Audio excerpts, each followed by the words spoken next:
Excuse me yes, madam, brandy அடிச்சா சளி போயிருமா? நிச்சயம் போயிடும். கண்டிப்பா போயிருமா? கண்டிப்பா போயிடும். எப்படி மேடம் இவ்வளவு உறுதியா சொல்றீங்க?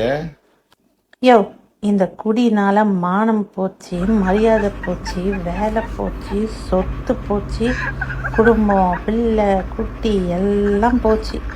இவ்வளவும் போகும்போது இது நோண்டு சளி போகாதா?